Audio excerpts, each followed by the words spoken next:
Welcome everyone to the 7th round of the Tata Steel Masters 2026. We have Praggnanandhaa coming in and facing the candidate Matthias Bluebaum, and Prag himself is a candidate. So this is a game that we will see in the FIDE Candidates 2026. Matthias Bluebaum here has beaten Vincent Keimer and lost to Javokhir Sindarov, and Matthias starts the clock.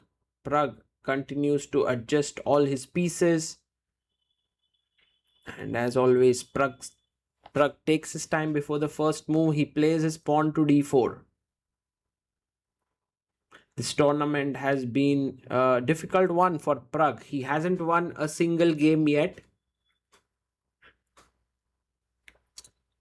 Has 4 draws and 2 losses. Pawn to c4. We have the Queen's Gambit on the board. And let's see what Bluebaum does. He goes e6. Queen's Gambit declined.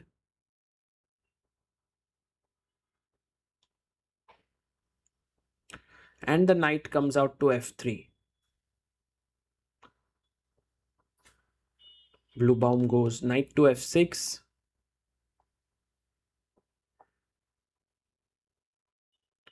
And we have pawn to e3. With this move, you're going to take the bishop out here. The knight comes out to c3. He goes pawn to b6. And pawn to b3 played to get the bishop to b2, knight d2 and bishop d3. That could be the way in which Prag wants to play. You can see that Prag's choice is to move away from heavy theory to something that's much more fresh and original.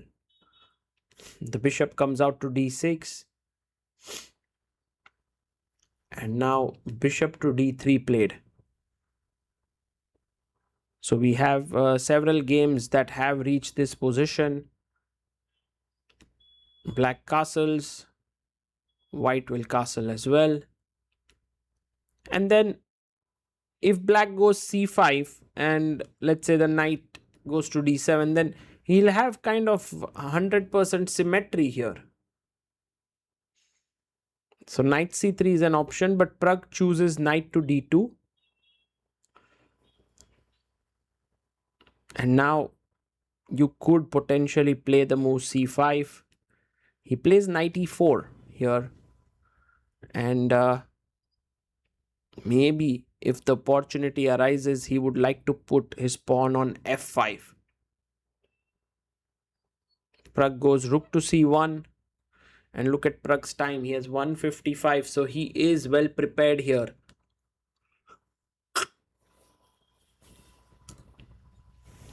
Black goes queen e7, connecting his rooks. And here there's a very nice move that white has played before, which Prag seems to have prepared for this encounter. He goes b4. And you can see Anish stops in his tracks to see what's happening.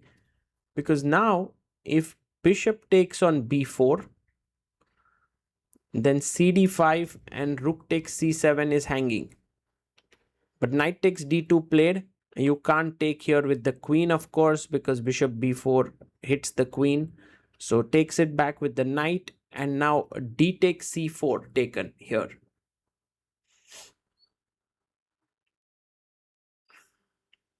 Prag takes it with the knight. And now you can actually pick up the pawn here. Bishop takes b4.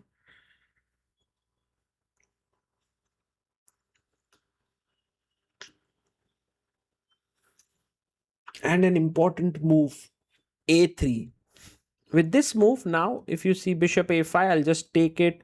So you have to go back to d6.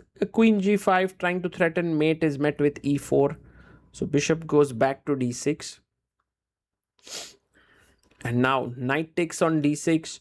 You can take with the queen, but that allows a double attack on h7 and c7. So it takes back with the pawn. And now rook c7, believe it or not, this position has been reached before.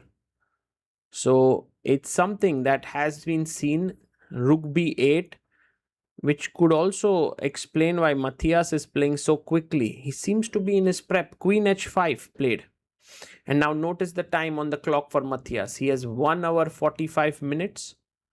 And he thinks and he thinks and plays h6 after 56 minutes. I mean, he has 56 minutes left. He took a total of 50 minutes, and Pragg keeps on hacking at the position. He opens up his bishop. Wow. Okay, we are in fresh territory here, but this is such a powerful move. And the point, of course, is that e5 loses the game to queen f5 with a double attack. So that's the reason why queen d8 played. And now Pragg can double on the c file. He can go back rook c4, but d takes e6. This is the move that can lead to craziness on the board. Queen takes c7. He's upper rook now, Matthias Bluebaum. But Pragg is going at him with queen f5, threatening a mate in one move. You can see Anish there. He is so excited and interested in this game. He's turning up every few seconds. g6 played. And now e takes f7 is the correct move. He takes it. Rook takes f7. And now queen takes on g6. Pragg is attacking with one less rook. But in doing so, he has extra time. He has currently 44 extra minutes. And he has some amazing coordination. A rook, two bishops, and a queen all into the game. Knight jumps to c5. And bishop to c4, attacking the rook here. Pragg is not wanting a quick perpetual here. He wants a long-term attack. He wants this attack to build up step by step. And d5 played. This definitely gives Pragg an opportunity to take on h6 with a check. He does it. King g8 is met with queen h8 checkmate. King e8 is met with bishop b5 check, which would be very strong. So king e7, the only move. And now you go queen g5 check, followed by bishop to e5. He finds it. Queen g5 check. Again, king f8 is forced. There's no other move. If you go king e6, I simply go bishop e2 with the idea of popping out my bishop from the other side. So he goes king f8. And now bishop to b5. No, you can go start with bishop e5. Attack this. Yeah, that looks like a good idea. Bishop e5.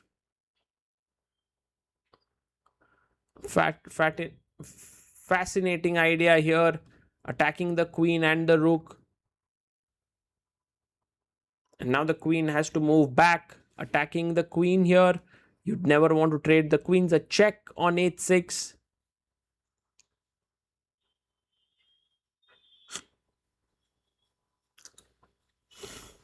And Pragg goes queen h6, king e7, and perhaps the best option here is bishop b5. Because in a way, you're cutting out this and you're threatening bg3, bishop h4. It's too risky, I agree. You're rook down. So the human thing to do here, oh, he goes bishop e2. He's going from the other side to attack. Bishop to h5. Now let's see if Matthias finds the move here.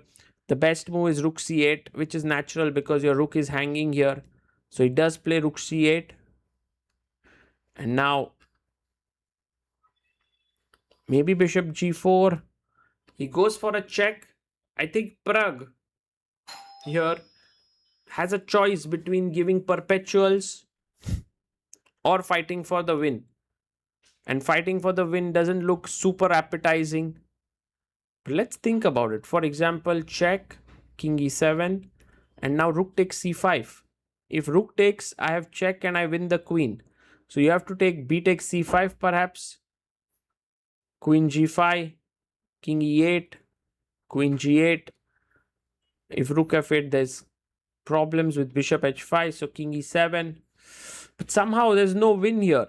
So queen g5, king f8, and perhaps the players are going to agree to a draw here. Pragg, well, he boldly sacrificed his rook. You can see Matthias looking at the score sheet, and I believe he's going to call the arbiter. The arbiter comes in, the players shake hands, and it's over. Pragg has drawn his game. He's still looking for his first win, and Pragg is like, shall we analyze the game? Wow. That's how curious Pragg is about this game. And I think he wants to learn all that he could do here. I'm pretty sure he had the better chances in this draw. But kudos to Matthias Bluebaum, who worked extremely hard on the board, was under a lot of pressure, but he found the moves to keep the balance. And Pragg, well, this could have been a brilliancy, but as it ends, it's just a draw, as he has 5 draws and 2 losses and will be looking for his first win in the second half of the tournament.